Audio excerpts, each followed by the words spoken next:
హిరణ్యకశిపుని మరణానంతరం ప్రహ్లాదుడే వరాహ నరసింహస్వామి ఉత్సవమూర్తికి తొలిసారిగా ఆలయ నిర్మాణం చేపట్టారని, కృతయుగం ఆఖరులో ఆలయం శిథిలావస్థకు చేరుకుందని తెలుస్తోంది. అయితే తరువాతి కాలంలో రాజ పురూరవ తన సతీమణి ఊర్వశితో విహారానికి గుర్రాలపై వెళ్లగా అతను సింహాచలం దివ్యక్షేత్రం వైపు ఆకర్షించబడి బురదలో కూరుకుపోయిన వరాహ నరసింహస్వామి విగ్రహాన్ని శుభ్రం చేస్తూ ఉండగా చందనం పూత పూయాలని, సంవత్సరంలో ఒకసారి వైశాఖ మాసం 3వ రోజున మాత్రమే నిజరూప దర్శనం చేయించాలని వినిపించగా రాజ పురూరవ స్వామి వారి విగ్రహం పైనుంచి తొలగించిన బురద స్థానంలో చందనం పూత పోయించిన నాటి నుండి నేటి వరకు వరాహ నరసింహస్వామి వారి సింహాచల దివ్యక్షేత్రం అప్రతిహతంగా భక్తుల నీరాజనాలు అందుకుంటూనే ఉంది.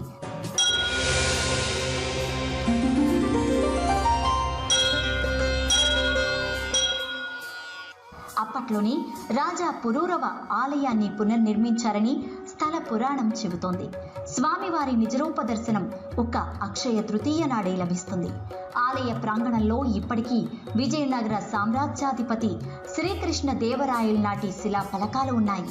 అయితే కళింగ రాజ్యాన్ని గెలుపొందిన చోళరాజు ఆకాశవాణి స్వామివారి నిజరూపాన్ని బయట చెయ్యరాదని, కులోత్తుంగ 1 కాలం నాటికే ఈ దివ్యక్షేత్రం ప్రముఖంగా వెలుగొందినట్లు చారిత్రాత్మక ఆధారాలు చెబుతున్నాయి.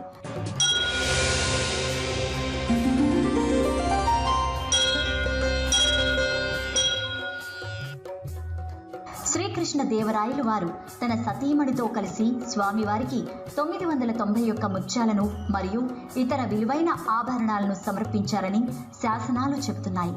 సింహాచలం దివ్యక్షేత్రం విశిష్టతలు. ఈ ఆలయ నిర్మాణం ఇప్పటికీ ఎన్నో విశిష్టతలను కలిగి ఉంది. పెద్ద గోపురం, 16 స్తంభాల ముఖ మండపం, వైష్ణవేటి పురాణాల ఆధారంతో హృద్యంగా చెక్కబడిన కళాకృతులు, భక్తుల కోరిన కోర్కెలు తీర్చే కప్ప స్తంభం, విశాలమైన వరండా వేటికవే ప్రత్యేకతలను సంతరించుకున్నాయి.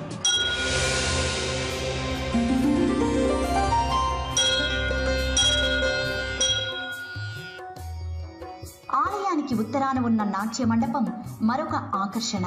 ఈ మండపం 96 స్తంభాలను కలిగి ఉన్నది. కప్ప స్తంభం. ఈ స్తంభం అంతరాలయంలో ఉన్నది. ఈ స్తంభం నిర్మలమైన మనస్సుతో ప్రార్థించే భక్తుల కోరిన కోర్కెలు తీరుస్తుందని విశ్వాసం.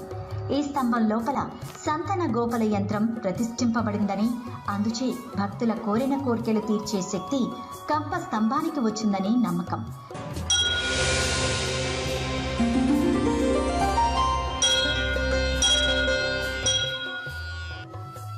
పిల్లలు లేని జంటలు ఈ స్తంభాన్ని ఆలింగనం చేసుకునే సంతానం కలుగుతుందని ప్రతీతి. గంగధార. కొండలపై నుంచి ఔషధ వృక్షాల వేర్లను తాకుతూ వచ్చే ఈ స్వచ్ఛమైన జలధార ప్రవాహం వద్ద యాత్రికులు ఎంతో విశేష నమ్మకంతో శిరస్నానం ఆచరిస్తారు. ఇలా చేస్తే వారి రోగాలు పోయి ఆరోగ్యం కలుగుతుందని విశ్వాసం.